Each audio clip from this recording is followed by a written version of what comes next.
അപ്പോഴേ എല്ലാവർക്കും good morning. ഞാൻ രാവിലെ വാൾമാർട്ടിൽ പോയി ഒരു ചെറിയ ഷോപ്പിംഗ് നടത്താനുള്ള പ്ലാനാണ്. അങ്ങനെ നമ്മൾ വാൾമാർട്ടിലെത്തി. ഞാൻ ഹസ്ബൻഡും കൂടിയാണ് ഷോപ്പിങ്ങിന് പോകുന്നത്. പിള്ളേർ ഇച്ചിരി ബിസിയാണ്. അപ്പോൾ കുറച്ച് ഫ്രൂട്ട്സും കുറച്ച് ഫിഷും അങ്ങനത്തെ സാധനങ്ങൾ, മിൽക്ക് ഒക്കെ വാങ്ങിക്കാൻ വേണ്ടി രാവിലെ ഇറങ്ങിയതാണ്. ഇവിടെ നമുക്ക് US-ലായതുകൊണ്ട് കേരളത്തിലെ പോലെ അങ്ങനെ വാസ്റ്റ് കുക്കിംഗ് ഒന്നും ഇല്ല. ഉണ്ട്, വല്ലപ്പോഴും ഒക്കെ ചെയ്യും. എളുപ്പത്തിൽ കുക്ക് ചെയ്യാവുന്നതൊക്കെയാണ് നമ്മൾ പ്രിഫർ ചെയ്യുന്നത്.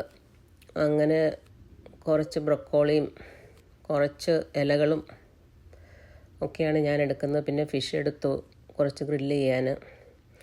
അപ്പോൾ അവിടെ ചെന്നപ്പോഴാണ് നമ്മൾ തിലാപ്പിയയുടെ ഫിഷ് ഇങ്ങനെ കാണുന്നത്. അത് ഞങ്ങളിവിടെ വന്ന സമയത്ത് ഞാൻ മേടിച്ചിട്ടുണ്ട്. അന്നേരം ഒരു ടേസ്റ്റ് തോന്നിയില്ല, പിന്നെ വാങ്ങിച്ചിട്ടില്ല. പിന്നെ ഇന്നിപ്പം അവിടെ ഫ്രോസൺ ചെയ്യാത്ത തിലാപ്പിയ ഉണ്ടപ്പോൾ അത് കുറച്ചെടുത്തു. അത് ഗ്രില്ല് ചെയ്യാനായിട്ട് കുഴപ്പമില്ല. ഞാനിതിന് മുന്നേ ഒരു പ്രാവശ്യം വെച്ചപ്പോൾ അത് കുഴപ്പമില്ലായിരുന്നു.